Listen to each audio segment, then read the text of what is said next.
Hello everyone, I am Monica. Now in the last lecture we will discuss about chemistry first, second and third chapter, and today we will discuss about fourth chapter of the chemistry of class 10, right?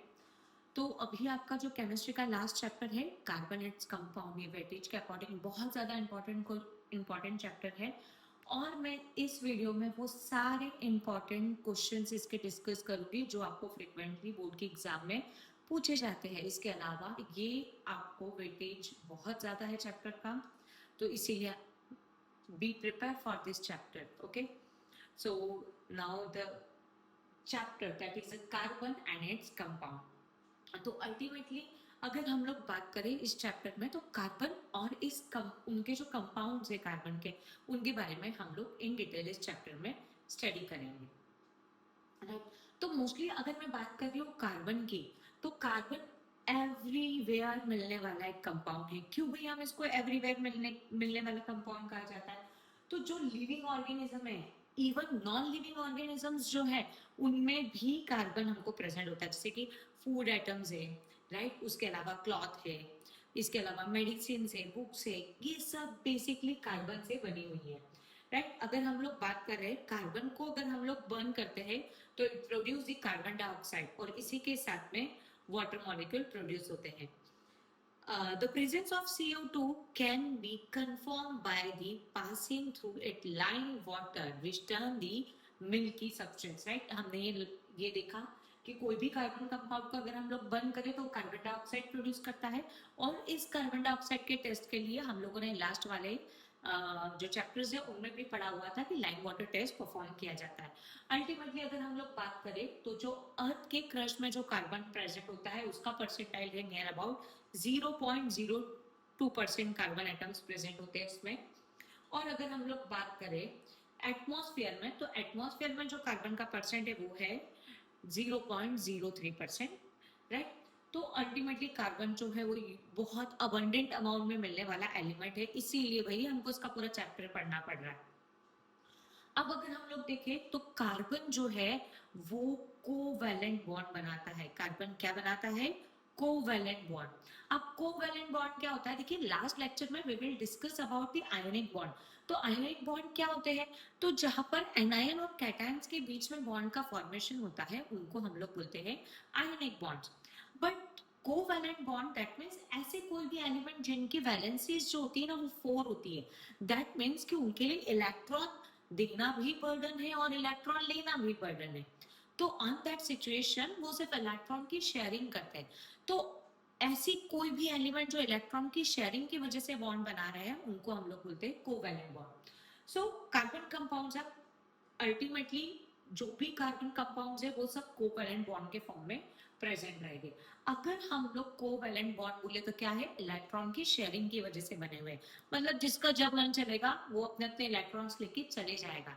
That's why ये जो bonds होते हैं वो बहुत ज्यादा weak bond होते हैं। अब देखिए आपको पता है अगर स्ट्रॉन्ग बॉन्ड होंगे तो उनका मेल्टिंग और बॉइलिंग पॉइंट भी ज्यादा होगा, बिकॉज उनको ब्रेक करने के लिए एनर्जी ज्यादा रिक्वायर्ड होगी। अब ऑलरेडी ये कोवैलेंट बॉन्ड जो होते हैं वो वीक बॉन्ड होते हैं, तो इसलिए इसको ब्रेक करने के लिए एनर्जी भी कम रिक्वायर्ड होगी, इसीलिए इनका मेल्टिंग और बॉइलिंग पॉइंट क्या होता है? कम होता है, राइट? ये जो है वो पोर कंडक्टर होते हैं इलेक्ट्रिसिटी के लिए, इनके मेल्टिंग और बॉइलिंग पॉइंट क्या होता है? बहुत कम होता है। अगर हम लोग बात करें कार्बन की, तो कार्बन का यूजुअली एटॉमिक नंबर हम बोलते हैं ना कि कार्बन का एटॉमिक नंबर क्या है? 6 है। और अगर हम लोग फर्स्ट शेल में इसके इलेक्ट्रॉन देखें तो कितने इलेक्ट्रॉन होंगे? 2 इलेक्ट्रॉन। और सेकंड शेल में अगर हम लोग इलेक्ट्रॉन देखें तो 4 इलेक्ट्रॉन होंगे, राइट? और आपको ये पता है कि वैलेंसीज को हम लोग करते हैं 2 8, वैलेंसी को हम लोग शो करते हैं 2 8, राइट? तो जो सेकेंड ऑर्बिट की जो वैलेंसी होगी वो कंप्लीट कब होगी? जब सेकेंड ऑर्बिट में टोटल 8 इलेक्ट्रॉन भरे हुए होंगे। बट यहाँ पे अगर हम लोग कार्बन की बात करें तो वहां पे सिर्फ सेकेंड जो ऑर्बिट है वहां पर 4 इलेक्ट्रॉन भरे हुए होते हैं, राइट? तो इसीलिए carbon have the 4 electron in the outermost shell. तो इसके लिए देखिए क्या कंडीशन है, या तो 4 इलेक्ट्रॉन, वो नोबल गैस वाला जो कॉन्फ़िगरेशन है, नोबल गैस जैसा कॉन्फ़िगरेशन अटेंड करने के लिए वो उसके पास 2 पॉसिबिलिटीज है, या तो वो 4 इलेक्ट्रॉन्स की गेनिंग कर ले या फिर वो 4 इलेक्ट्रॉन को लूज कर दे, राइट। ऑन दैट सिचुएशन जब वो 4 इलेक्ट्रॉन्स को लूज करेगा या गेन करेगा तो उसके साथ क्या प्रॉब्लम क्रिएट होगी, आइए अपन ये देखते हैं। जैसे मैं बात कर रही हूँ कि जब कोई भी कार्बन जो है वो 4 इलेक्ट्रॉन्स गेन करेगा, गेन कर कर वो क्या बनाएगा, एनायन बनाएगा, राइट। ऐसा करता तो नहीं है कार्बन, बट हम लोग 2 मिनट के लिए एज्यूम करें कि कार्बन ने ऐसा कर लिया तो क्या होगा, उसके लिए प्रोटॉन्स हो जाएंगे कितने, उसके पास में उस टाइम पे प्रोटॉन्स हो गए 6, राइट। एटॉमिक नंबर 6 है मतलब प्रोटॉन 6 हो गए, बट इलेक्ट्रॉन 10 हो गए। तो वो 6 प्रोटॉन्स उन 10 इलेक्ट्रॉन्स को होल्ड नहीं करके रख पाएंगे। और सेकंड उल्टी कंडीशन में क्या होगा, जब वो 4 इलेक्ट्रॉन लूज करेगा तो वो कैटायन बनाएगा, राइट। कैटायन बनाएगा तो उसके पास में जो प्रोटॉन्स है वो तो 6 ही हो गए, राइट। और जो इलेक्ट्रॉन्स है वो 2 ही बचेंगे, सिर्फ 4 वो दे देगा तो 2 ही इलेक्ट्रॉन्स बचेंगे। तो इसीलिए यहाँ पर जो प्रोटॉन्स की एनर्जी लेवल है वो ज्यादा हो जाएगी और वो सारे ऑर्बिट्स जो इलेक्ट्रॉन्स को पकड़े हुए हैं उनको अपनी तरफ खींच लेगा। मतलब दोनों सिचुएशन में वो बैलेंसिंग या स्टेबिलिटी गेन नहीं कर पा रहा है। तो अगर वो बैलेंसिंग और स्टेबिलिटी गेन नहीं कर पा रहा है तो वो ये दोनों सिचुएशन फॉलो नहीं करेगा, वो बनाएगा कोवैलेंट बॉन्ड, राइट। अभी कोवैलेंट बॉन्ड कैसे बनाते हैं हम लोग समझते हैं। देखिए, the problem is overcome by sharing of valence electron. भाई इसके पास जो वैलेंस इलेक्ट्रॉन है, वैलेंस इलेक्ट्रॉन मतलब उसके लास्ट ऑर्बिट में जो इलेक्ट्रॉन्स है उनको वो अदर एटम के साथ में शेयर कर लेगा और अपना नोबल गैस कॉन्फिगरेशन जो है वो ऑब्टेन कर लेगा, राइट। जैसे देखिए यहाँ पर मैंने बात की है एक हाइड्रोजन की और कार्बन की, राइट। अब जैसे मैं एक बात बताती हूँ आपको कि कार्बन जो है, ये कार्बन का स्ट्रक्चर समझते हैं हम लोग, 1 2 3 4। कार्बन के पास यहाँ पे 4 वैलेंसीज है, राइट। तो हम लोग इसको एज्यूम करते हैं कार्बन की 4 वैलेंसी को इस तरीके से, राइट। ये कार्बन की 4 वैलेंसीज है, राइट। कार्बन के पास में 4 इलेक्ट्रॉन्स प्रेजेंट है जो फ्री फॉर्म में है। तो ऑन दैट सिचुएशन में क्या होगा कि कोई भी हाइड्रोजन आकर वहां पर कंबाइन हो जाएगा। जैसे हाइड्रोजन, ये एक हाइड्रोजन,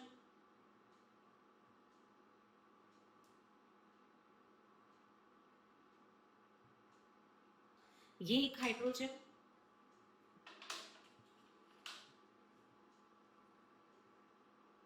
ये एक हाइड्रोजन और ये एक हाइड्रोजन।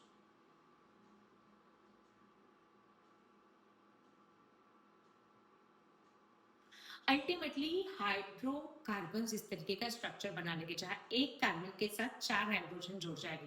क्यों जुड़े, क्योंकि हमको पता है कि ईच हाइड्रोजन की जो वैलेंसी है वो 1 होती है और कार्बन की वैलेंसी 4 है। तो जब 4 हाइड्रोजन आकर जुड़ेंगे तो वो क्या करेंगे, इसकी वैलेंसी को सेटिस्फाई कर देंगे, राइट। अब हम लोगों को पता है कि अगर हम लोग बात करें हाइड्रोजन, तो हाइड्रोजन की जो वैलेंसी है वो 1 होती है। मतलब हाइड्रोजन इस अकॉर्डिंग अपना एक वैलेंसी को फ्री रखेगा, राइट। और वैसे ही ये दूसरा हाइड्रोजन, तो दोनों क्या करेंगे, अपने इलेक्ट्रॉन की शेयरिंग कर कर कोवैलेंट बॉन्ड बना लेंगे, राइट। आपको समझ में आ रहा होगा कोवैलेंट बॉन्ड क्या होता है। ये पूछा जाता है इलेक्ट्रॉन डॉट स्ट्रक्चर के फॉर्म में पूछा जाता है। जैसे मैं बात करूं, ये हाइड्रोजन है, ये दूसरा हाइड्रोजन है, तो इसके पास एक वैलेंस या ये बोलो फ्री इलेक्ट्रॉन प्रेजेंट है और ये वाले हाइड्रोजन के पास में भी एक फ्री इलेक्ट्रॉन प्रेजेंट है। तो ये दोनों अपने एक एक इलेक्ट्रॉन को शेयरिंग करेंगे। देखिए दोनों ने अपने इलेक्ट्रॉन्स को शेयरिंग किया। ये जो हाइड्रोजन, ये वाला जो इलेक्ट्रॉन है वो इसके लिए भी होगा और ये इसके लिए भी होगा। मतलब दोनों ने अपने एक एक इलेक्ट्रॉन को शेयर किया और क्या बनाया, सिंगल कोवैलेंट बॉन्ड से H2 का मॉलिक्यूल फॉर्म किया, राइट। ये क्या है, कोवैलेंट बॉन्ड है, राइट। इसी तरीके से अगर हम लोग बात करें दो क्लोरीन, तो Cl2 इसी तरीके से बनता है। एक क्लोरीन का दोनों दो क्लोरीन है, एक क्लोरीन की वैलेंसी 1, दूसरी क्लोरीन की वैलेंसी 1। दोनों ने देखिए अपने इलेक्ट्रॉन्स को शेयर किया और इलेक्ट्रॉन्स को शेयर करके क्या करेंगे, वो कोवैलेंट बॉन्ड बनाएंगे, राइट। उसी तरीके से ऑक्सीजन, जब हम लोग O2 की बात करते हैं तो एक ऑक्सीजन की वैलेंसी कितनी है, 2 है, दूसरा ऑक्सीजन की वैलेंसी 2 है। मतलब अपने दो दो इलेक्ट्रॉन उन्होंने शेयर किए और इस तरीके से अपनी वैलेंसी को सेटिस्फाई किया। मतलब इन्होंने दो दो इलेक्ट्रॉन शेयर किए, मतलब इन्होंने दो डबल कोवैलेंट बॉन्ड फॉर्म किया है, राइट।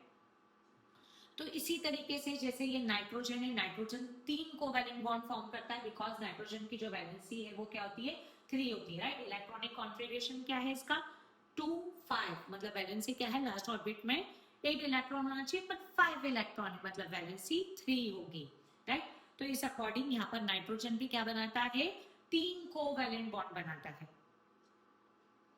अब अगर हम लोग बात करें, जैसे अभी आपको एक मैंने स्पेसिफिक स्ट्रक्चर फॉर्म करके दिखाया था, that is a methane, right. अभी अभी आपको मैंने एक मीथेन का स्ट्रक्चर फॉर्म करके बताया था, जहां पर एक कार्बन एटम के साथ में अपने 4 जो हाइड्रोजन से वो बंधे हुए थे, राइट।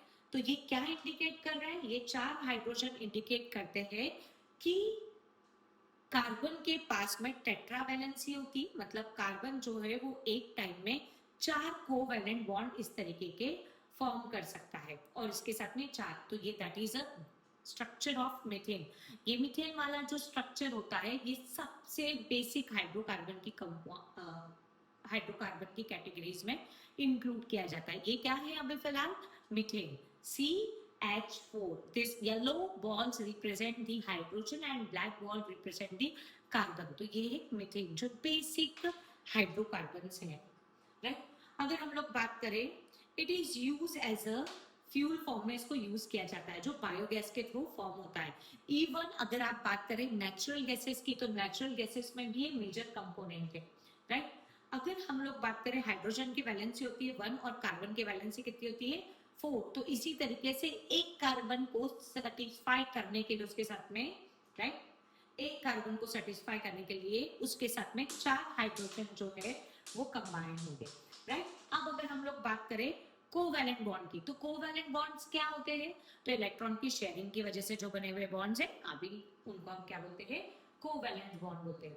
अब अगर हम लोग कोवैलेंट बॉन्ड की बेसिक प्रॉपर्टीज देखें, तो ये जो है covalent covalently bound molecules have strong bond within the molecule, but intermolecular force जो होता है, बॉन्ड तो भाई बन जाते हैं स्ट्रांगली, बट उनके बीच में जो इंटरमोलिकुलर फोर्स होता है वो बहुत ज्यादा वीक होता है, और इसी की वजह से इसका मेल्टिंग और बॉइलिंग पॉइंट क्या हो जाता है, बहुत कम हो जाता है, राइट। और इनके पास जो है ना कोई फ्री चार्ज होता है, ना फ्री इलेक्ट्रॉन्स होते हैं, ना फ्री आयंस होते हैं मूव करने के लिए, इसीलिए ये पुअर कंडक्टर ऑफ इलेक्ट्रिसिटी होते हैं, राइट। अब अगर हम लोग बात करें कार्बन की, तो कार्बन जो है एक ऐसा एलिमेंट है जो बहुत सारे फॉर्म में मिल जाता है। अगर हम लोग बात करें तो कार्बन जो है प्योर कार्बन, ओके, कार्बन ऐसे तो कंपाउंड फॉर्म में बहुत सारे कंपाउंड के साथ में मिलेगा, बट अगर हम लोग प्योर कार्बन की बात करें तो प्योर कार्बन भी अलग अलग फॉर्म में मिल जाता है, ओके। और इनको हम बोलते हैं एलोट्रॉप्स ऑफ कार्बन। तो एलोट्रॉप्स ऑफ कार्बन क्या है, तो पहला है डायमंड। डायमंड जो है यहाँ पर each carbon atom is bounded to a 4 carbon atom, मतलब एक सिंगल कार्बन एटम अगले 4 कार्बन एटम से जुड़ा हुआ होता है, और ये 3 डायमेंशनल स्ट्रक्चर फॉर्म करता है, राइट। अगर हम लोग ग्रेफाइट की बात करें, तो यहाँ पर एक कार्बन एटम अगले 3 कार्बन एटम के साथ में बाउंडेड होता है, और ये प्लेन स्ट्रक्चर फॉर्म करता है। अगर हम लोग बात करें तीसरा allotrope, which is known as a fullerene ring, तो ये बकमिस्टर फुलेरिन नाम के जो साइंटिस्ट है, उन्होंने सबसे पहले इसकी स्टडी की थी। इसमें जो सबसे बेसिक फुलेरिन रिंग है, उसमें 60 कार्बन की बनी हुई एक रिंग होती है, जो फुटबॉल लाइक स्ट्रक्चर की होती है। देखिए आप यहाँ पे देख सकते हैं, ये फुटबॉल लाइक स्ट्रक्चर है, तो ये 60 कार्बन का बना हुआ एक रिंग स्ट्रक्चर होता है, which is known as a fullerene. तो ये भी कार्बन का एलोट्रॉप है, राइट। तो अल्टीमेटली अगर हम लोग बात करें, so these are the different type of allotrope, कौन कौन से, डायमंड, ग्रेफाइट और फुलेरिन, ये तीनों के तीनों कार्बन के एलोट्रॉप्स की कैटेगरी में इंक्लूड होते हैं। अब है वर्सेटाइल नेचर ऑफ कार्बन। क्यों हम लोग ये बोलते हैं कि कार्बन जो है वो वर्सेटाइल एलिमेंट है, हर जगह मिलने वाला एलिमेंट है, तो इसके लिए इसकी 2 यूनिक प्रॉपर्टीज है, एक है पावर ऑफ कैटिनेशन और दूसरी है tetravalency, right. Power of catenation और टेट्रावैलेंसी। अब मैं आपको एक एक करके इन प्रॉपर्टीज को समझाती हूँ। कैटिनेशन मतलब क्या होता है कि जब कार्बन का एक एटम दूसरे कार्बन के एटम के साथ में मिलकर एक लॉन्ग चेन फॉर्म करता है, तो इस पावर को बोलते हैं हम लोग कैटिनेशन, राइट। तो और टेट्रावैलेंसी मतलब क्या होता है, जैसे अभी मैंने आपको बताया कार्बन जो है उसके लास्ट वैलेंस इलेक्ट्रॉन कितने 4 है, तो इसको अपना ऑर्बिट कंप्लीट करने के लिए और 4 इलेक्ट्रॉन्स चाहिए, राइट। दैट्स व्हाई ये टेट्रावैलेंट होता है, जिनकी वैलेंसी 4 हो ऐसे एलिमेंट को हम बोलते हैं tetravalent. Okay, so first of all अगर हम लोग कैटिनेशन के बारे में देखें तो अभी मैंने आपको एक्सप्लेन किया, it is ability of carbon atom to bound with the other carbon atom, right. एक carbon atom other carbon atom के साथ में कंबाइन होकर एक लॉन्ग मॉलिक्यूल या लॉन्ग चेन फॉर्म करता है, और इसी ही हम बोलते हैं पावर ऑफ कैटिनेशन।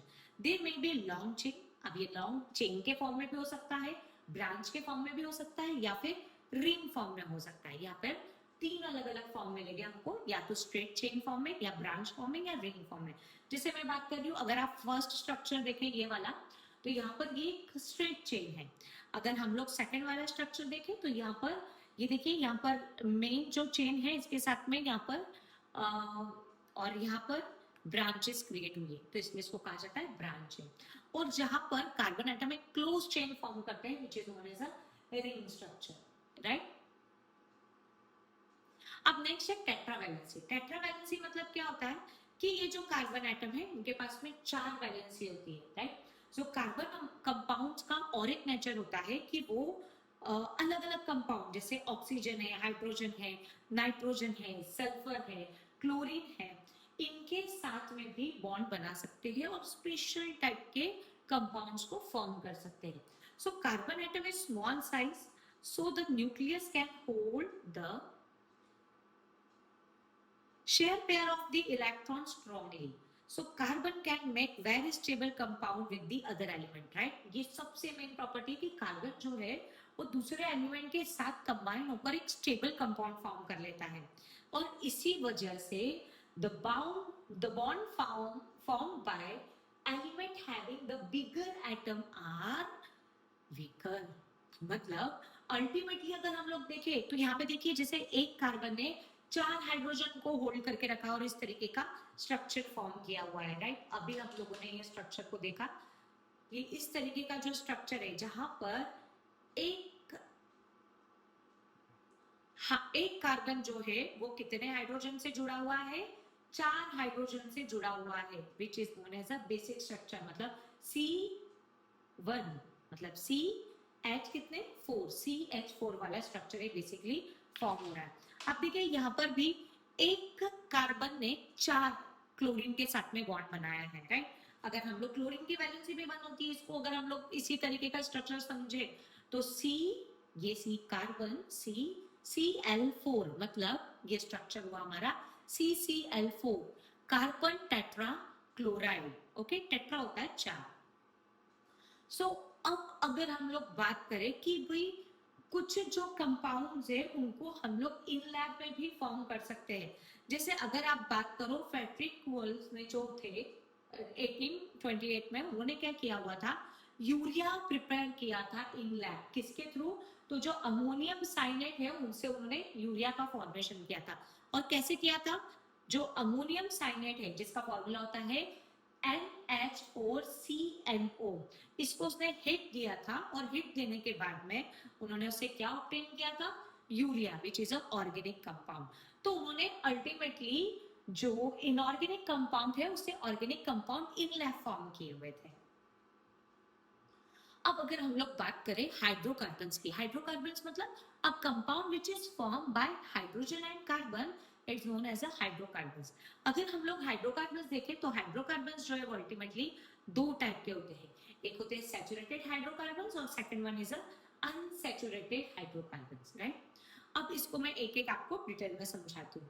देखिए क्या होता है कि जो सैचुरेटेड हाइड्रोकार्बन्स होते हैं ना, वहां पर कार्बन कार्बन के बीच में सिंगल बॉन्ड प्रेजेंट होता है, और इसी के साथ साथ यहाँ पर और एक चीज स्पेसिफिक है जिनका जनरल फॉर्मूला होता है CnH2n +2, राइट। इनका जनरल फॉर्मूला क्या होता है, CnH2n+2।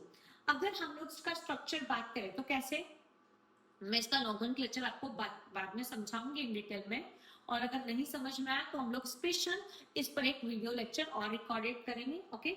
तो अभी मैं बेसिक सैचुरेटेड हाइड्रो, पहले हाइड्रोकार्बन्स अपने को समझ में आ गया। हाइड्रोकार्बन्स मतलब a compound which is formed by the hydrogen and carbon is known as a hydrocarbons. तो हाइड्रोकार्बन्स कितने टाइप के होते हैं, दो टाइप के, सैचुरेटेड हाइड्रोकार्बन्स और अनसैचुरेटेड हाइड्रोकार्बन्स।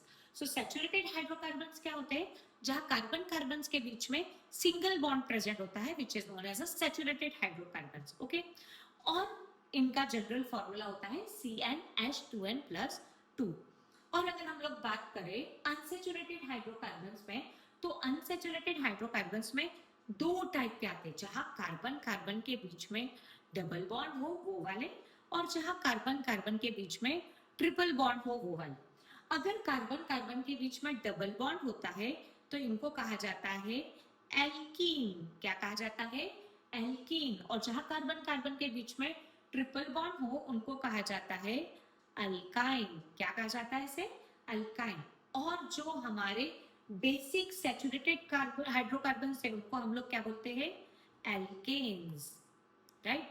तो सैचुरेटेड हाइड्रोकार्बन्स में एल्केन, जहां कार्बन कार्बन के बीच में सिंगल बॉन्ड होगा, और इनका जनरल फॉर्मूला CnH2n+2 होगा, ओके। और अनसैचुरेटेड हाइड्रोकार्बन्स मतलब जहां कार्बन कार्बन के बीच में डबल बॉन्ड या कार्बन कार्बन के बीच में ट्रिपल बॉन्ड प्रेजेंट होगा। तो जहां कार्बन कार्बन के बीच में डबल बॉन्ड प्रेजेंट होगा उनको हम एल्कीन्स बोलेंगे, और जहां कार्बन और कार्बन के बीच में ट्रिपल बॉन्ड प्रेजेंट होगा उनको हम लोग अल्काइन्स बोलेंगे। और अगर हम लोग जनरल फॉर्मूला देखें तो जो अल्केन्स होता है उनके लिए जनरल फॉर्मूला होता है CnH2n, राइट। देखिए पहला फॉर्मूला क्या था, एल्केन के लिए CnH2n+2, फिर CnH2n, बस। और जो थर्ड वाला होता है एल्काइन, इनके लिए जनरल फॉर्मूला होता है CnH2n-2, मतलब +2 0 -2, ओके। तो इस तरीके से अल्काइन का फॉर्मूला होगा CnH2n-2, ओके। अब अगर हम लोग बात करें इनका इन डिटेल, तो आपको इनसे सबसे पहली चीज, आपको जो केमिस्ट्री वाली काउंटिंग है वो कंपलसरी आनी चाहिए इन सब्जेक्ट्स को सॉल्व करने के लिए, राइट। तो केमिस्ट्री वाली काउंटिंग के लिए हम लोग क्या करेंगे, अगर सिंगल कार्बन हो तो वी यूज दी मिथ। अगर सिंगल कार्बन है तो हम लोग क्या यूज करेंगे, मिथ। अगर दो कार्बन है तो इसके लिए हम लोग यूज करेंगे इथ। अगर तीन कार्बन है तो इसके लिए हम लोग यूज करेंगे प्रो, ओके। अगर चार कार्बन है तो इसके लिए हम लोग यूज करेंगे ब्यूट। अगर 5 कार्बन है तो इसके लिए हम लोग यूज करेंगे पेंट। और अगर 6 कार्बन है तो इसके लिए हम लोग यूज करेंगे हेक्स। और अगर 7 कार्बन है तो इसके लिए हम लोग यूज करेंगे हैप। एक्चुअली 10 तक आपका इसी हैप तक हो जाता है, बट हम लोग इसको 10 तक की काउंटिंग देखेंगे। तो अगर एक कार्बन है तो मिथ, दो कार्बन है तो इथ, तीन कार्बन है तो प्रो, चार कार्बन है तो ब्यूट, 5 कार्बन है तो पेंट, 6 कार्बन है तो हेक्स, 7 कार्बन है तो हैप, और अगर 8 कार्बन है तो ऑक्ट, 9 कार्बन है तो नोन, और अगर 10 कार्बन है तो इसके लिए हम लोग यूज करते हैं डेक। ऐसे टोटल काउंटिंग आपको याद रखनी है, meth, eth, pro, but, pent, hex, hep, oct, non और डेक, ओके। तो अगर हम लोग देखें जैसे मिथ है, मिथ मतलब सिंगल कार्बन, और ANE लगा which represent the saturated hydrocarbons मतलब एल्केन। तो इसीलिए हम लोग कार्बन के साथ में 4 हाइड्रोजन को कंबाइन करेंगे, ओके। मतलब अल्टीमेटली आपको क्या करना है, किस अकॉर्डिंग करना है, ये मैं आपको समझाऊंगी आगे। अब कार्बन जो है वो अलग अलग फॉर्म में मिलता है, तो अलग अलग कौन से फॉर्म है, फर्स्ट फॉर्म है that is a straight chain, second form है ब्रांच, थर्ड फॉर्म है आपका क्लोज रिंग, राइट। ये है आपका third form which is known as a ring form structure, okay.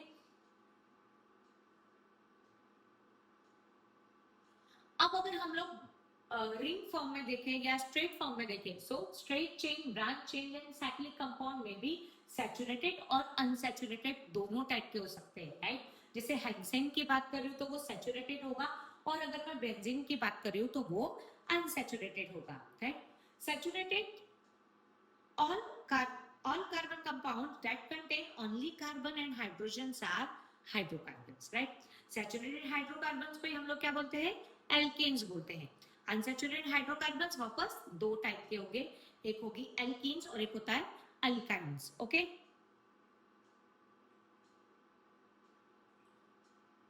अब कार्बन की जो बॉन्ड बनाने की कैपेसिटी है, जैसे हम लोग बात कर रहे हैं कि carbon also bond form other elements such as hydrogen के साथ में भी वो बॉन्ड बना सकता है। अभी हमने देखा सिर्फ हाइड्रोकार्बन्स, मतलब जहां कार्बन हाइड्रोजन के साथ बॉन्ड बना रहा था, बट इसके अलावा जो कार्बन है वो हाइड्रोजन के साथ में, ऑक्सीजन के साथ में, नाइट्रोजन के साथ में, सल्फर के साथ में भी बॉन्ड बना सकता है।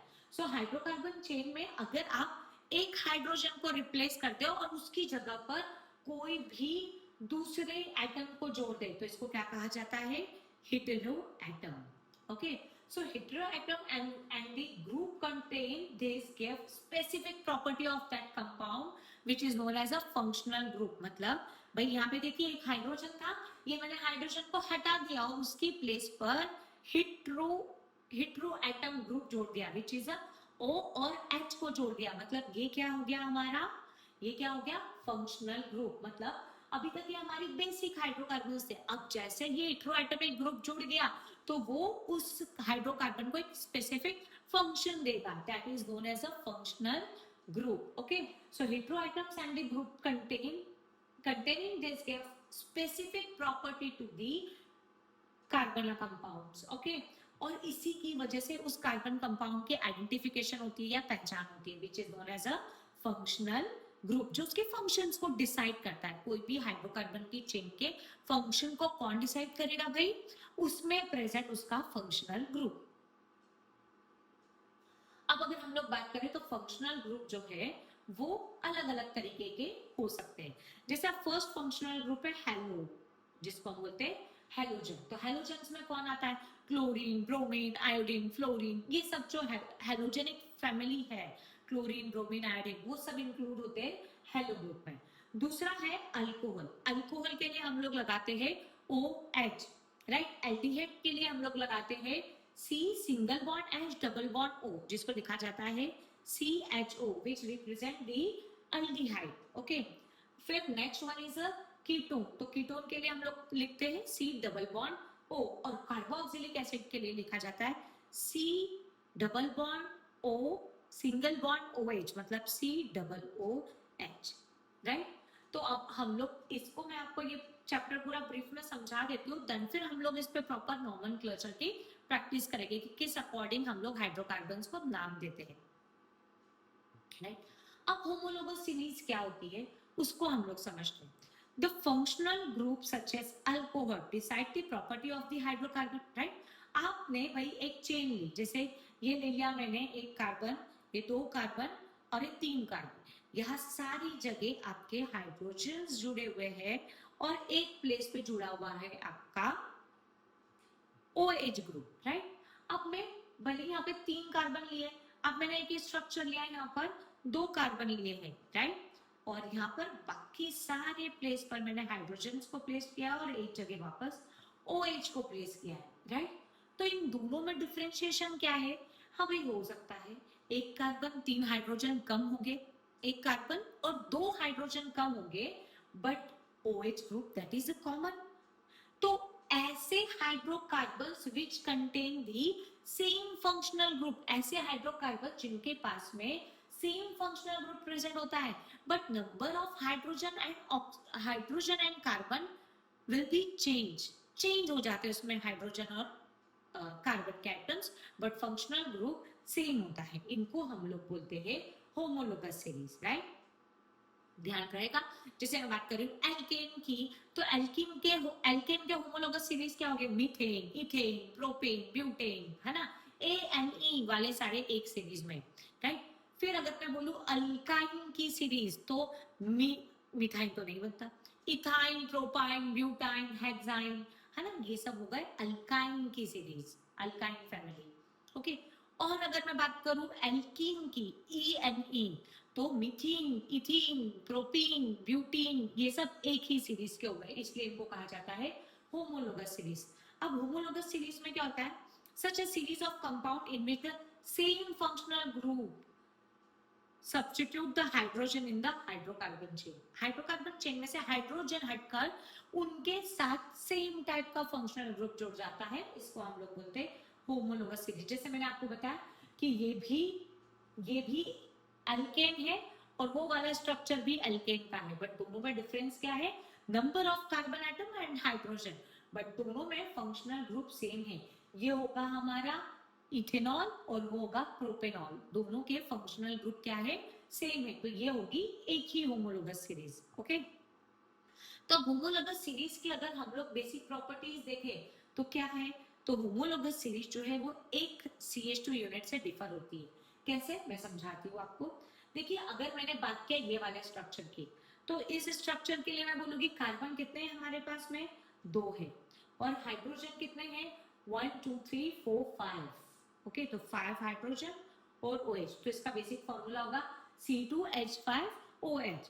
और अगर उस चेन की बात करें तो वहां पर कार्बन हो गया हमारे 3, और अगर हाइड्रोजन की बात करूं तो 1 2 3 4 5 6 7, राइट, 1 2 3 4 5 6 7, 7 हाइड्रोजन हो गए और एक OH।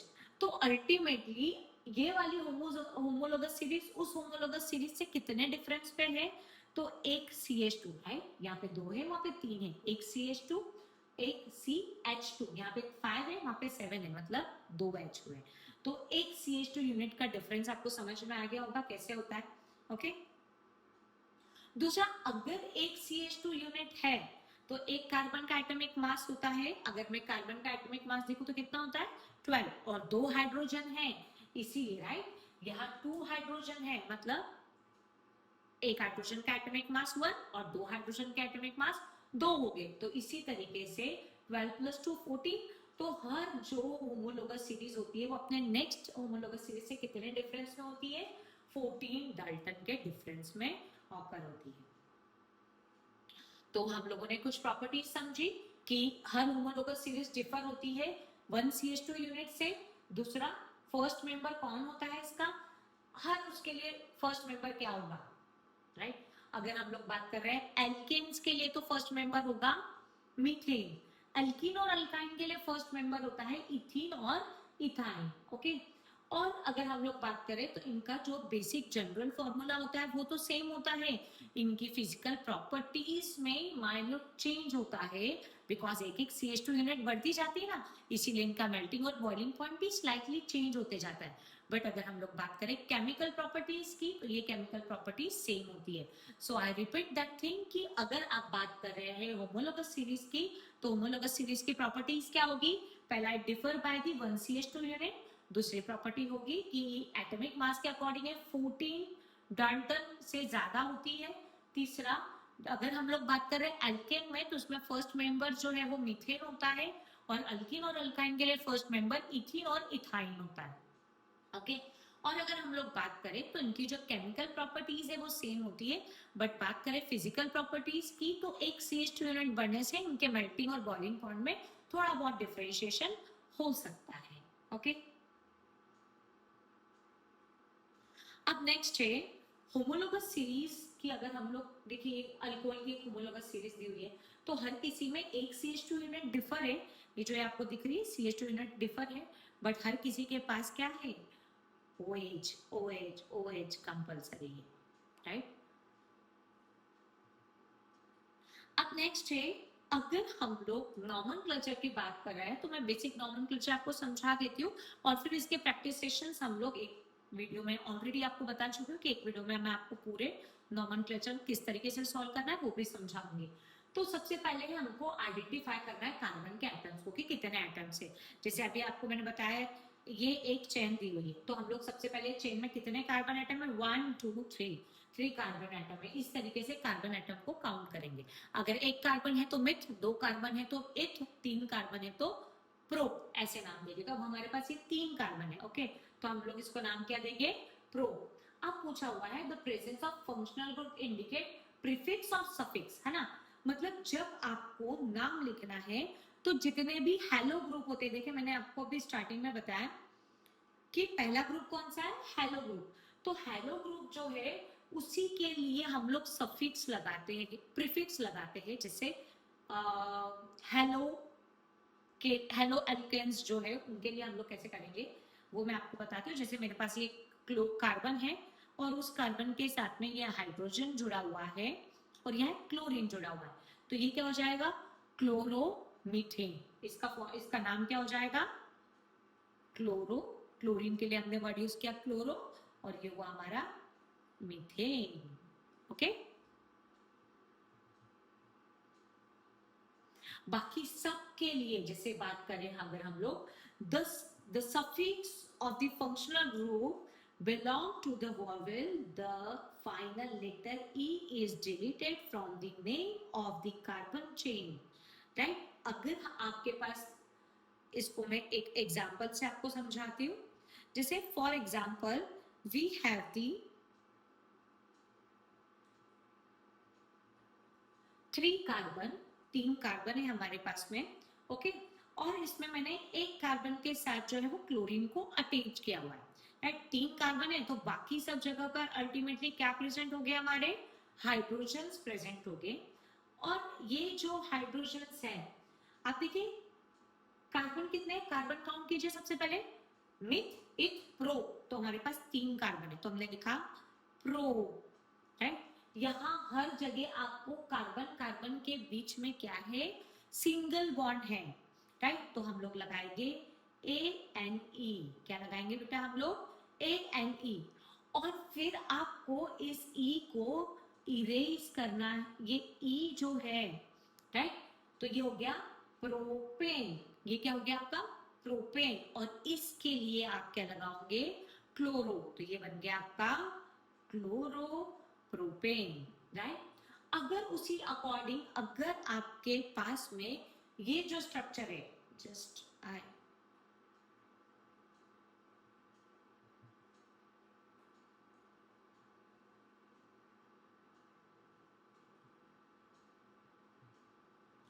अगर मैं एक फंक्शनल ग्रुप ले रही हूं अल्कोहल का, जैसे ये 1 2 3 4 कार्बन है हमारे पास में, और यहाँ मैंने OH ग्रुप को ज्वाइन कर दिया है, राइट। तो यहाँ पर आपका ये H, ये H, ये H और यहाँ ये 2 H, तो अल्टीमेटली ये आपका स्ट्रक्चर क्या बनेगा, meth eth prop but, meth eth prop but, but, right, मतलब 4 कार्बन ब्यूट, सिंगल बॉन्ड है इसलिए ANE, तो हम लोग क्या लिखेंगे, ये स्ट्रक्चर हो गया आपका ब्यूटेन, ओके। अब आपको इस E को हटाना है और जो OH है उसके लिए हम लोग लिखते हैं अल, तो उसकी जगह आपको लिखना है OL, ब्यूटेनॉल, ये क्या हो जाएगा आपका ब्यूटेनॉल। तो मैं अभी और डिटेल में आपको उसको समझाऊंगी। जैसे सफिक्स, जो सफिक्स है, तो अल्कोहल के लिए OL सफिक्स लगता है, एल्डिहाइड के लिए AL सफिक्स लगता है, ओके। कीटोन के लिए जो है वो ONE सफिक्स लगता है। कार्बोक्सिलिक ग्रुप जो होता है COOH, उसके लिए ओइक एसिड सफिक्स लगता है। एल्किन के लिए हम लोग ENE लगाते हैं और अल्काइन के लिए हम लोग YNE पुट करते हैं, ओके। अब अगर हम लोग बात करें the chemical properties of hydrocarbons, तो हाइड्रोकार्बन्स की जो बेसिक केमिकल प्रॉपर्टीज है, सबसे पहली प्रॉपर्टीज है, अच्छा और एक इंपॉर्टेंट चीज, ये जो केमिकल प्रॉपर्टीज है उसको स्टार्ट करने से पहले मैं बेसिक आपको केमिकल प्रॉपर्टीज पे पूरा इंट्रोडक्शन दे देती हूँ, और उसके बाद में हम लोग और रिपीटली IUPAC सिस्टम्स को करेंगे, ओके। अब है combustion, first chemical property that is a combustion. So जब कार्बन जो है, कार्बन कंपाउंड को ऑक्सीजन के साथ में बर्न किया जाता है, जैसे ये कार्बन है, कार्बन ने ऑक्सीजन के साथ में बर्न किया, ऑक्सीजन की प्रेजेंस में बर्न किया, तो it produce the carbon dioxide, heat और लाइट प्रोड्यूस करता है।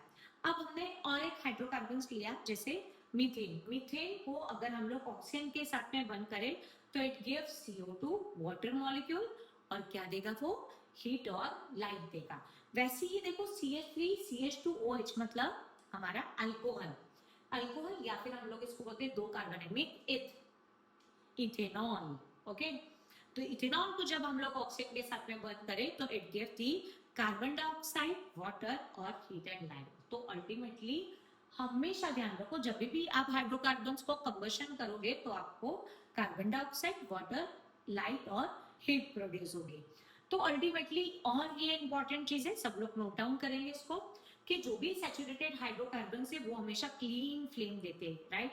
तो saturated hydrocarbons give always the clean flame, और जो अनसैचुरेटेड हाइड्रोकार्बन है वो कभी भी क्लीन फ्लेम नहीं देंगे, उनके साथ में सूट पार्टिकल्स या जिसको हम बोलते हैं ऐश वो बनती है, राइट। जैसे आपने देखा होगा नेफ्थलीन बॉल वगैरह, वहां पर कोई भी आपको कैंफर को जलाओगे तो ब्लैक कलर के सूट पार्टिकल्स मिलेंगे, वो अनसैचुरेटेड हाइड्रोकार्बन से। अनसैचुरेटेड हाइड्रोकार्बन जो होते हैं वो हमेशा येलो फ्लेम के साथ में बर्न होते हैं, बट जो सैचुरेटेड हाइड्रोकार्बन से, जैसे आप अल्कोहल को बर्न करें तो वो कौन सी फ्लेम के साथ जलेगा, हमेशा ब्लू फ्लेम के साथ। ये बहुत इंपॉर्टेंट चीज है, सैचुरेटेड हाइड्रोकार्बन जो है वो ब्लू फ्लेम के साथ जलते हैं और एक क्लीन फ्लेम प्रोड्यूस करते हैं। अनसैचुरेटेड हाइड्रोकार्बन जो होते हैं वो येलो फ्लेम के साथ बर्न होते हैं और ये डिपोजिट, सूट डिपोजिट क्रिएट करते हैं, राइट। अब इसमें बहुत सारी चीजें इंपॉर्टेंट है, जैसे अगर हम लोग देखें येलो सूट पार्टिकल्स कहाँ मिलेंगे हमको, सैचुरेटेड हाइड्रोकार्बन्स के लिए। अनसैचुरेटेड के लिए ये क्या मिलेंगे, ब्लू फ्लेम, राइट। अब अगर हम लोग इसी का एग्जांपल्स देखें तो कोल को आप जलाते हो, एलपीजी जब जलाते हो तो आपको ब्लू फ्लेम मिलती है, right.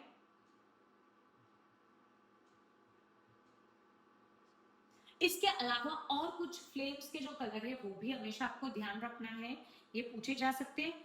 Glow red, okay, wood, coal, charcoal burn with the flame at the first due to the volatile substance in them.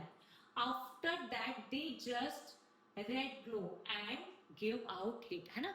आपने देखा होगा कोयले को बर्न होते समय आपने देखा होगा वो कोई फ्लेम नहीं प्रोड्यूस करता, बट वो रेड कलर का ग्लोइंग देता है, विच इज शो। आपने घर में कोल को जलाते हुए देखा होगा, आयरन के शॉप पर वो कोल वाली जो आयरन होती है उसमें आपने देखा होगा कि वो रेड हॉट हो जाते हैं, राइट। तो ये हमेशा ध्यान रखिए। और इम्पोर्टेंट चीज है, कॉपर वायर का जो फ्लेम का कलर होता है वो कौन सा होता है, ब्लूइश ग्रीन होता है। अगर आपने कॉपर की वायर को अगर कभी बर्न किया तो आपको कौन सी कलर की फ्लेम मिलेगी, ब्लूइश ग्रीन कलर की फ्लेम मिलेगी। अब सेकेंड रिएक्शन है दैट इज अ ऑक्सीडेशन। तो ऑक्सीडेशन मतलब आपको पता है क्या होता है कि जब कोई भी सब्सटेंस ऑक्सीजन से कंबाइंड होता है या उसके साथ में ऑक्सीजन आके जुड़ती है या हाइड्रोजन रिमूव होती है तो इस प्रोसेस को हम लोग क्या बोलते हैं, ऑक्सीडेशन। और ये बहुत इंपॉर्टेंट चीज है, देखिए आपको ये ध्यान रखना है कि जब कभी भी ऑक्सीडेशन की प्रोसेस आए तो वहां पर हम लोग अल्कलाइन KMnO4 यूज करते हैं, मतलब पोटेशियम परमैंगनेट या फिर एसिडिफाइड K2Cr2O7 जिसको कहा जाता है पोटेशियम डाइक्रोमेट। ओके, तो यहाँ पर अगर कभी भी हाइड्रोकार्बन्स का ऑक्सीडेशन होगा तो उस ऑक्सीडेशन के लिए आपको हीट के साथ में या तो अल्कलाइन KMnO4 देना होगा या फिर acidified K2Cr2O7 which is known as a potassium dichromate। Okay, तो इसी की प्रेजेंस में ये प्रोसेस ऑकर होती है। देखिए यहाँ पर एक ये जो है दो जो सब्सटेंस आप यहाँ पे यूज कर रहे हैं या तो KMnO4 या K2Cr2O7 मतलब पोटेशियम डाइक्रोमेट, ये जो है वो वर्कआउट करते हैं एज अ ऑक्सीडाइजिंग एजेंट। ये यहाँ क्यों यूज किए जाते हैं, क्योंकि ये as a oxidising agent work out करते हैं। ओके, फिर अगर हम लोग बात करें, देखिए एक एग्जांपल दिया हुआ है, take 3 ml ethanol in the test tube and 1 gentle in the bath water bath. Add 5% solution of alkaline KMnO4 drop by drop आपको KMnO4 डालना है।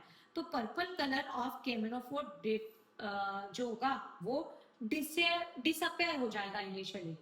When more KMnO4 is added, the color जो colour होगा वो persist हो जाएगा because of the alcohol get consumed that the reaction is stop. मतलब समझ आ रहा है आपको ये प्रोसेस? मतलब जब तक आप उसमें KMnO4 डालोगे पर्पल कलर दिखेगा, और जैसे ही पर्पल कलर दिखना बन गया मतलब अल्कोहल ने वो यूज कर लिया है, राइट? अब देखिए यहाँ पर जैसे ही C2CH3CH2OH मतलब ये है हमारा इथेनॉल। इथेनॉल को जब हम लोग ऑक्सीडेशन करवाते हैं in the presence of this oxidising agent, तो वो क्या बना लेता है? CH3COOH, मतलब दो कार्बन है यहाँ पर, मतलब मिथ इथ, राइट? मिथ इथ, और क्या बनेगा ये? Methanoic acid. ओके, अब नेक्स्ट रिएक्शन होती है एडिशन रिएक्शन। एडिशन रिएक्शन मतलब क्या होता है कि जहां पर ऐड होता है, अब ऐड कौन होता है? तो हाइड्रोजन ऐड होता है, which is known as a addition reaction. So unsaturated hydrocarbons में जब आप सैचुरेटेड हाइड्रोकार्बन्स मतलब जब आप अनसैचुरेटेड हाइड्रोकार्बन से सैचुरेटेड हाइड्रोकार्बन्स बनाओगे तो ऑन दैट टाइम क्या होगा? एक बॉन्ड ब्रेक होगा और उसकी जगह पे हाइड्रोजन आकर जुड़ेगा, right? So unsaturated hydrocarbons add hydrogen in the presence of catalysts such as palladium या निकिल। ये दो कैटालाइस्ट के प्रेजेंस में रिएक्शन परफॉर्म होती है, एक पैलेडियम है या निकिल है। देखिए जो ऑक्सीडेशन की प्रोसेस है वो KMnO4 के प्रेजेंस में होगी या फिर K2Cr2O7 के प्रेजेंस में होगी, और जो अपना एडिशन रिएक्शन है वो बेसिकली पैलेडियम या फिर निकिल की प्रेजेंस में ऑकर होती है। ओके, तो जो सैचुरेटेड यहाँ पे क्या है, तो ये दो जो सब्सटेंस है उसको हम लोग एज अ कैटालाइस्ट यूज करेंगे। नो दैट थिंग, कैटालाइस्ट क्या होते हैं बाबा? तो कैटालाइस्ट मतलब ऐसे सब्सटेंस जो केमिकल रिएक्शन में खुद पार्टिसिपेट नहीं करेंगे but it enhance the rate of chemical reaction. तो यहाँ जो कैटालाइस्ट के फॉर्म में हम लोग क्या यूज कर रहे हैं? पैलेडियम और एक निकेल का यूज कर रहे हैं। तो देखिए यहाँ पर हमारा C डबल बॉन्ड है यहाँ पर। Okay, C double bond, carbon की वैलेंसी कितनी होती है? 4 होती है, 2 3 4, 2 3 4, है ना? तो ये क्या हो गया? मिथ इथ, और यहाँ पे डबल बॉन्ड है इसलिए हम लोग बोलेंगे इसको इथीन। तो इथीन का कन्वर्जेशन किस में हो रहा है? इथेन में हो रहा है। तो यहाँ पर क्या हुआ? सैचुरेटेड अनसैचुरेटेड हाइड्रोकार्बन्स का कन्वर्जेशन काय में हुआ? सैचुरेटेड हाइड्रोकार्बन्स में हुआ। तो अल्टीमेटली किसकी प्रेजेंस में? निकिल या पैलेडियम कैटालाइज के प्रेजेंस में। इसी प्रोसेस को आप हाइड्रोजिनेशन प्रोसेस बोलते हैं। क्यों हाइड्रोजिनेशन बोलते हैं? क्योंकि इस प्रोसेस में हाइड्रोजन कंपाउंड ऐड हो रहा है, या फिर इसी प्रोसेस को आप एडिशन रिएक्शन बोल रहे हो बिकॉज हाइड्रोजन का ऐड हो रहा है और बॉन्ड ब्रेक हो रहे हैं। या यही प्रोसेस जो है वो वेजिटेबल ऑयल बनाने के लिए, वेजिटेबल ऑयल का जो हाइड्रोजिनेशन है जिसको हम वनस्पति घी बोलते हैं, उसके लिए, उसको बनाने के लिए भी ये प्रोसेस का यूज किया जाता है, राइट? अब नेक्स्ट है सब्स्टिट्यूशन रिएक्शन। अगर हम लोग बात करें सब्स्टिट्यूट मतलब भाई मेरा कोई और सब्स्टिट्यूट, मतलब मेरी प्लेस पे कोई और आ जाए, तो सब्स्टिट्यूशन रिएक्शन में क्या होता है कि जो अनसैचुरेटेड हाइड्रोकार्बन्स होते हैं उनमें हाइड्रोजन के प्लेस पे दूसरा कोई एलिमेंट आ रहा है। जैसे देखिए यहाँ पर ये CH4 था, देखिए मैं इसको आपको अगर रिएक्शन वाइज समझाऊं तो ये हमारा CH4 था, ये कार्बन है, इसके साथ में ये 1 2 3 4 चार हाइड्रोजन जुड़े हुए हैं, राइट? बट अगर मैं यहाँ से एक हाइड्रोजन को निकाल देती हूँ और इसकी प्लेस पर हमारा क्लोरीन आकर वहां अगर अटैच हो जाए, देखिए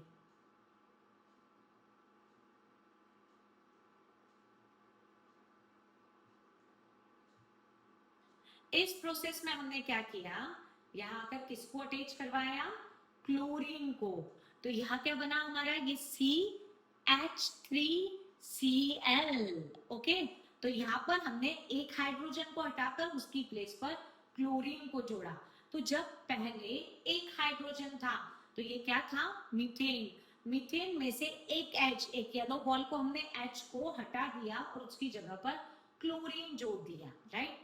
और अब क्लोरीन जो है वो तो डायटोमिक फॉर्म में था, मतलब पहले देखिए इसको स्ट्रक्चर वाइज समझिए आप कि कैसे है तो आपको समझ में आएगा। फॉर एग्जाम्पल ये हमारा एक क्लोरीन का स्ट्रक्चर है, राइट। यहाँ क्या है हमारा, ये क्लोरीन है। तो हम लोग ये बोल रहे हैं कि सिंगल बॉन्ड से क्लोरीन 2 एटम जुड़े हुए Cl2 बना रहे हैं। और इसी तरीके के ये स्ट्रक्चर में ये हमारा क्या है, मीथेन, जहां पर एक कार्बन से जुड़ा हुआ है हमारा कितने, 4 हाइड्रोजन। तो अब होता क्या है कि ये हाइड्रोजन जो है वो यहाँ से रिप्लेस हो जाएगा और उसकी प्लेस पर ये क्लोरीन आकर जुड़ जाएगा। तो क्या बनाया है ये CH3L, मतलब क्या बन गया ये हमारा क्लोरोमीथेन। और अब बचा हुआ निकला हुआ जो एक हाइड्रोजन था वो इस क्लोरीन के साथ में रिएक्ट कर HCl बना लेगा, राइट। तो इस प्रोडक्ट में हमारा क्या बना, chloromethane plus HCl। So I hope आपको ये 3D स्ट्रक्चर से इनकी आपको डायग्राम काफी अच्छे से समझ में आ रही होगी। अब अल्टीमेटली ये वाली जो प्रोसेस है वो हमेशा प्रेजेंस में होगी, किसके, सनलाइट की प्रेजेंस में ऑकर होगी ये प्रोसेस, हमेशा हमेशा ध्यान रखिए, है ना। अब यहाँ पर क्या हो रहा है, इस प्रोसेस में क्लोरीन आकर जुड़ रहा है, तो इसीलिए इस प्रोसेस को हम लोग क्लोरीनेशन भी बोलते हैं, ओके। नेक्स्ट है प्रॉपर्टी ऑफ इथेनॉल। तो इथेनॉल की प्रॉपर्टीज क्या है, इथेनॉल जो है वो बेसिकली रूम टेम्परेचर पे किस फॉर्म में होता है, तो इथेनॉल जो है वो रूम टेम्परेचर में लिक्विड फॉर्म में होता है। इसको हम लोग अल्कोहल भी बोलते हैं, राइट। ये गुड सॉल्वेंट है एक तरीके का, जिसको हम लोग टिंचर आयोडीन में यूज करते हैं, कफ सिरप में यूज करते हैं, या बहुत सारे टॉनिक्स में भी यूज करते हैं। इथेनॉल जो है वो वाटर में हर प्रपोर्शन में सॉल्युबल होता है। अब इस पे कुछ क्वेश्चंस पूछे जाते हैं, डीनेचर्ड अल्कोहल क्या होता है, तो या फिर एब्सोल्यूट या अल्कोहल क्या होता है, तो इसीलिए ये मैं आपको समझा देती हूँ। देखो, consumption of small quantity of dilute ethanol cause the drunkenness. Intake of even the small quantity of pure ethanol, अगर प्योर इथेनॉल जो है इसी को हम लोग बोलते हैं एब्सोल्यूट अल्कोहल।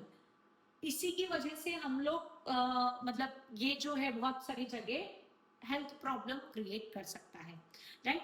अब जो ethanol for the industrial use is made unfit for drinking by adding methanol. देखिए, जहां पर प्योर फॉर्म में इथेनॉल होता है ना, उसमें उसका कलर चेंज करने के लिए, लाइटली ब्लू कलर होने के लिए उसमें कुछ अमाउंट में मिथेनॉल मिक्स किया जाता है। और जब मिथेनॉल मिक्स किया जाता है ना, तो समझ में आ जाता है कि भाई ये प्योर इथेनॉल नहीं है, इसमें little amount of methanol mix किया हुआ है, और इसी को कहा जाता है डीनेचर्ड अल्कोहल, राइट। और ये कभी भी पीने के लिए यूज नहीं किया जा सकता, या फिर कोई भी मेडिसिन वगैरह में यूज नहीं किया जा सकता। बहुत सारी कंट्रीज में जो पेट्रोल है उसमें 10% कंपलसरी फॉर्म में अल्कोहल का यूज किया जाता है। अल्कोहल जो है वो एक तरीके का क्लीन फ्यूल के फॉर्म में वर्क करता है, और क्लीन फ्यूल में होने की वजह से वो सिर्फ कार्बन डाइऑक्साइड इमिट करता है और वाटर इमिट करता है, वो कार्बन मोनोऑक्साइड इमिट नहीं करता, जिसकी वजह से बहुत अमाउंट में एयर पॉल्यूशन रिड्यूस हो जाता है। अब अगर हम लोग देखें कि कुछ प्रॉपर्टीज ऑफ इथेनॉल, तो इथेनॉल की पहली प्रॉपर्टीज क्या है कि first property reaction with sodium, ethanol जो है अल्कोहल या इथेनॉल जो है वो सोडियम के साथ रिएक्ट करता है। देखो, तो सोडियम के साथ रिएक्ट करकर वो क्या करेगा, हाइड्रोजन गैस इमिट करेगा। यहाँ ध्यान दीजिए, सोडियम के साथ में जब ये इथेनॉल रिएक्ट कर रहा है तो वो क्या फॉर्म करेगा, ये जो हाइड्रोजन से वो निकल जाएगी और इसकी प्लेस पर हमारा ये सोडियम आकर जुड़ जाएगा। ये सोडियम इस हाइड्रोजन की प्लेस पे आएगा और ये हाइड्रोजन गैस इवॉल्व हो जाएगी, राइट। दूसरे, रिएक्शन विद अनसैचुरेटेड हाइड्रोकार्बन्स। अगर अनसैचुरेटेड हाइड्रोकार्बन्स के साथ में रिएक्शन देखें तो जो इथेनॉल है, इथेनॉल को कंसंट्रेटेड H2SO4, इसको ही हम लोग डिहाइड्रेशन की प्रोसेस भी बोलते हैं, मतलब जहां पर वाटर मॉलिक्यूल इमिट हो रहा है। देखिए यहाँ पे देख पा रहे हो वाटर मॉलिक्यूल इमिट हो रहा है, तो जिस भी प्रोसेस में वाटर मॉलिक्यूल इमिट होता है उसको हम लोग डिहाइड्रेशन ही बोलेंगे, क्लियर। सो प्रोसेस क्या है, heating alcohol at the 443 Kelvin with the excessive presence of H2SO4, जिसकी वजह से क्या हो जाएगा, अल्कोहल का डिहाइड्रेशन होता है, इस अल्कोहल का क्या हो जाएगा, डिहाइड्रेशन हो जाएगा, और उससे हमको क्या मिलेगा, इथीन मिलेगा, राइट। तो इसी प्रोसेस को डिहाइड्रेशन प्रोसेस भी कहा जाता है। और यहाँ पर जो H2SO4 है वो डिहाइड्रेटिंग एजेंट के फॉर्म में यूज होता है। ध्यान दीजिएगा यहाँ पर कि H2SO4 क्यों यूज कर रहा है, तो वाटर मॉलिक्यूल को चुराने का काम कर रहा है ये, राइट। तो डिहाइड्रेटिंग एजेंट के फॉर्म में ये वर्कआउट कर रहा है। नेक्स्ट है प्रॉपर्टी ऑफ एसिटिक एसिड। अगर हम लोग एसिटिक एसिड की प्रॉपर्टीज देखें तो ये एक वीक एसिड होता है, राइट। ये कार्बोक्सिलिक एसिड की कैटेगरी में बिलोंग होता है, ओके। ये विनेगर, इसी को हम लोग अगर वाटर मिला दे तो इसी के सॉल्यूशन का जो 5 to 8% सॉल्यूशन होता है एसिटिक एसिड का, उसी को हम लोग विनेगर बोलते हैं। It is use as a preservative. आपने पिकल्स में या फिर बहुत सारी जगह चाइनीज वगैरह में आपने सुना होगा विनेगर का यूज होता है as a preservative agent, right. अगर हम लोग बात करें तो इसका जो मेल्टिंग पॉइंट होता है वो कितना होता है, 290 केल्विन। और अगर इसका फ्रीजिंग देखें तो ये विंटर के ड्यूरेशन में ये रूम टेम्परेचर पे इजीली फ्रीज हो जाता है, इसीलिए इसको क्या कहा जाता है, ग्लेशियल एसिटिक एसिड, ओके। जो जमा हुआ, जो आइस फॉर्म में जो एसिटिक एसिड है उसी को हम लोग क्या बोल रहे हैं, ग्लेशियल एसिटिक एसिड, ओके। सो एसिटिक एसिड जो होता है वो वीक एसिड होता है, इसलिए हम लोग इसको ईटिंग पर्पज से यूज कर सकते हैं। अब है प्रॉपर्टीज ऑफ एसिटिक एसिड। तो अगर हम लोग बेसिक प्रॉपर्टीज देखें एसिटिक एसिड की तो कौन कौन सी है, so it form the Easter by the reaction of acid and the alcohol. मतलब जब कभी भी एसिटिक एसिड और अल्कोहल मतलब इथेनॉल एक दूसरे के साथ में रिएक्शन करते हैं तो वो क्या बनाते हैं, ईस्टर बनाते हैं। अब इस रिएक्शन को हम लोग समझेंगे। देखिए यहाँ पर ये CH3CHO, ये क्या है, हमारा एसिटिक एसिड है, और ये किसके साथ रिएक्ट कर रहा है, CH3CH2OH मतलब इथेनॉल के साथ में इन द प्रेजेंस ऑफ एसिड। तो ये क्या फॉर्म करेगा, ईस्टर का फॉर्मेशन करेगा और वाटर मॉलिक्यूल इमिट होगा। अब देखिए इस वाली रिएक्शन में ईस्टर का फॉर्मेशन आपको करना कुछ नहीं है, ये एक हाइड्रोजन और ये OH को आपको रिमूव कर देना है, और बाकी सारी रिएक्शन देखो CH3COO, राइट, CH3COO और CH3CH2 वैसा का वैसा लिख देना है। बस इस हाइड्रोजन को और इस हाइड्रोजन और O को मतलब H2O को आपको रिमूव कर देना है। तो ये जो बना है CH3COOCH2CH3 दैट इज ये क्या है हमारा ईस्टर। इसी को ही हम लोग बोलते हैं, जिसकी फ्रूट लाइक स्वीट स्मेल होती है ना, वही ईस्टर ये है। ईस्टर हैवी स्वीट स्मेल, हमेशा ध्यान रखिए जब स्वीट स्मेल वाला सब्सटेंस आ रहा है मतलब आपको किसके साथ रिएक्शन करवानी है, तो एसिटिक एसिड की रिएक्शन आपको अल्कोहल के साथ करवानी है, इथेनॉल जिसको हम बोलते हैं। अब इसका यूज जो है वो परफ्यूम्स बनाने में फ्लेवरिंग एजेंट के फॉर्म में किया जाता है, राइट। अब जब इसको NaOH के साथ में ट्रीट करें, राइट, तो इसका यूज जो है, देखो जब ईस्टर, ये ईस्टर है बेटा, तो ये ईस्टर को जब आप NaOH के साथ में ट्रीट करें तो ये सोडियम सॉल्ट बनाता है। देखो NH3COONA कैसे बना, तो ये CH3 वैसा का वैसा रहेगा, ये CO भी वैसा का वैसा रहेगा, और यहाँ का जो Na है वो इसके साथ कंबाइन हो जाएगा, और ये जो OH है वो इसके साथ कंबाइन हो जाएगा, मतलब C2H5OH, राइट। और ये Na इसके साथ ये C2H5 की जगह पर कंबाइन हो जाएगा तो CH3COONA बना लेगा। तो इसी को हम लोग बोलते हैं soap formation, that is our soap. तो सोप फॉर्मेशन की प्रोसेस है, इसलिए इसे हम लोग सपोनिफिकेशन प्रोसेस भी बोलते हैं। क्या कहा जाता है बच्चा इसे, सपोनिफिकेशन प्रोसेस, राइट। तो जब ईस्टर की रिएक्शन NaOH के साथ करवाई जाए तो इट फॉर्म सोडियम सॉल्ट, और इसी प्रोसेस को हम लोग बोलते हैं प्रिपरेशन ऑफ सोप या फिर सपोनिफिकेशन रिएक्शन। अब नेक्स्ट प्रॉपर्टी है रिएक्शन विद द बेस, यानी ये एसिड है, राइट। एसिडिक एसिड एक तरीके का एसिड है, तो इस जब बेस के साथ रिएक्ट करेगा तो वे क्या बनाएगा, when acids react with the base it form salt and water molecule, neutralisation की प्रोसेस होगी, तो यहाँ पर सॉल्ट बना। अब देखिए यहाँ पर भी आपको ये OH और ये H को कंबाइन करके H2O बना देना है, और इस सोडियम को उसकी प्लेस पर जाकर जोड़ देना है, तो आपका बन जाएगा यहाँ पर, क्या बनेगा आपका यहाँ पर, सोडियम इथेनोएट और वाटर मॉलिक्यूल इमिट होगा। अब अगर हम लोग नेक्स्ट वाली रिएक्शन देखें, so reaction with the carbonate and hydrogen carbonate, तो पहले कार्बोनेट के साथ देखते हैं और हाइड्रोजन कार्बोनेट के साथ देखते हैं। देखिए दोनों में डिफरेंशिएशन कुछ नहीं है, दोनों में बनना क्या है, सोडियम एसीटेट ही बनना है। कैसे बनना है देखिए, अब यहाँ पर हमने NH2CO3 के साथ में रिएक्शन करवाई, तो यहाँ पे बना क्या, CH3 CO2 और H2O बना, राइट।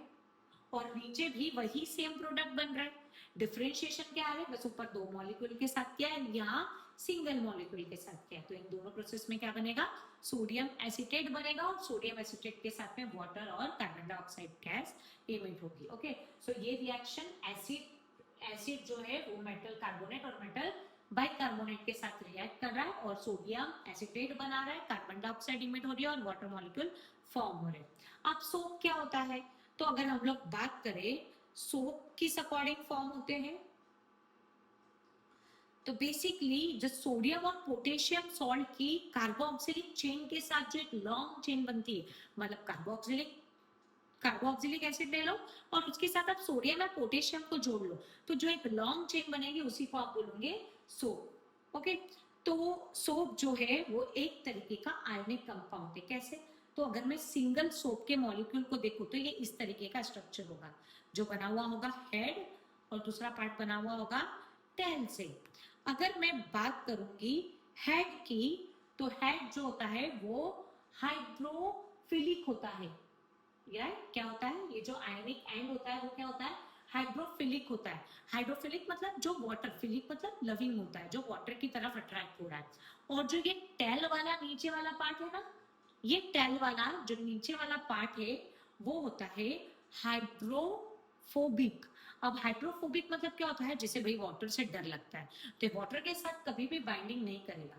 तो अब होता क्या है, जैसे ये बीच में आपको दिख रहा है ऑयल ड्रॉप है या कोई भी डस्ट है, तो डस्ट वहां पर ऑयल वगैरह चिपकी हुई होगी, तो वहां जाकर हमारा जो हाइड्रोफोबिक पार्ट है, मतलब कौन सा, कार्बोक्सिलिक चेन वाला जो पार्ट है, वो उस ऑयल या डस्ट के साथ में कंबाइन हो जाएगा। और आगे वाली जो टिप है, मतलब इसी तरीके का स्ट्रक्चर हम लोग और एक बार समझते हैं, राइट। ये इस तरीके का स्ट्रक्चर होगा, ये होगा हेड, ये होगा टेल वाला पार्ट। ये वाला जो पार्ट है वो होगा हमारा हाइड्रोफिलिक, मतलब वाटर में डिसॉल्व होने वाला। ये होगा हाइड्रोफोबिक, जो वाटर में नहीं ऑयल या ग्रीस के साथ डिसॉल्व होगा।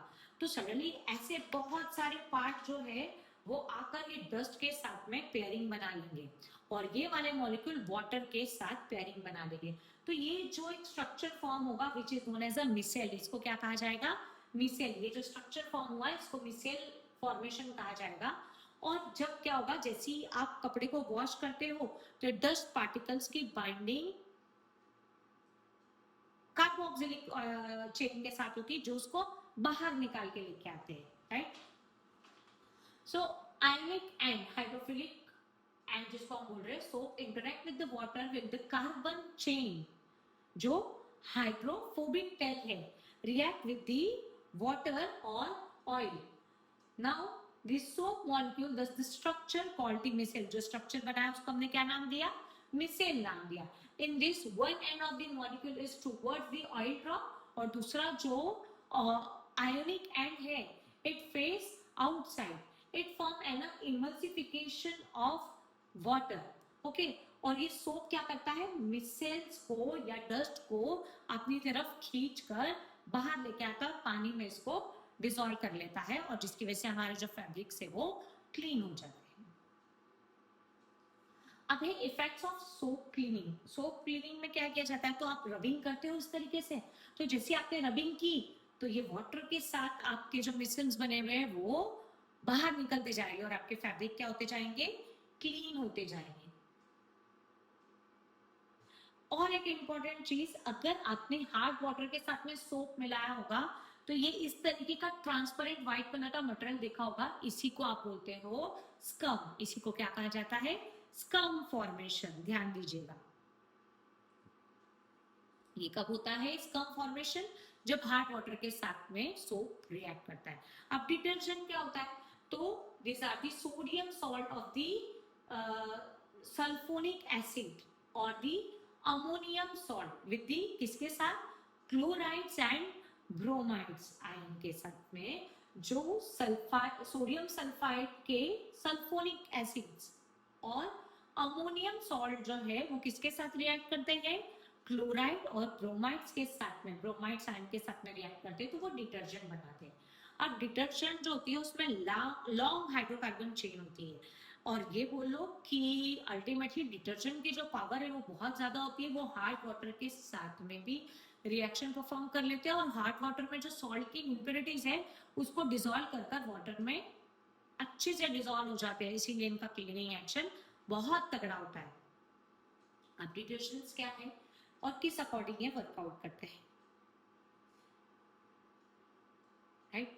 तो अगर हम लोग देखें तो डिटर्जेंट और सोप में आप पहला पॉइंट उसका डेफिनेशन डिफरेंस में लिखेंगे, ये स्कम फॉर्मेशन करते हैं सोप, डिटर्जेंट स्कम का फॉर्मेशन नहीं करते। डिटर्जेंट का एक्शन जो है वो स्ट्रॉन्ग होता है, सोप का जो एक्शन होता है वो वीक होता है। डिटर्जेंट जो होते हैं वो हार्ड वाटर के साथ में रिएक्शन परफॉर्म करते हैं, पर जो सोप होते हैं वो हार्ड वाटर के साथ में रिएक्शन परफॉर्म नहीं करते। ये इस चैप्टर का बहुत ज्यादा इंपॉर्टेंट क्वेश्चन है, right the difference between the soap and detergent, या फिर सोप की क्लीनिंग एक्शन, इंपॉर्टेंट क्वेश्चन है, राइट। तो अल्टीमेटली इस पूरे चैप्टर पे हम लोगों ने डिस्कशन देखा। अब जो इस चैप्टर के आपके डाउट्स है प्लीज आप मुझे कमेंट में बताइए, तो मैं आपका इस पे और सॉल्यूशंस प्रिपेयर करूंगी। और दूसरी इंपॉर्टेंट चीज जो इसका नॉमेनक्लेचर है वो हम लोग इन डिटेल नेक्स्ट लेक्चर में मैं आपको इसका नॉमेनक्लेचर कैसे करना है कि आप इजीली कोई भी ट्रिकी वे से आप कोई भी नॉमेनक्लेचर आपको आए बोर्ड के एग्जाम में और आप अच्छे से परफॉर्म कर पाए, वो छोटा सा एक वीडियो आपको बनाकर मैं कल जरूर डालूंगी। Okay, thank you.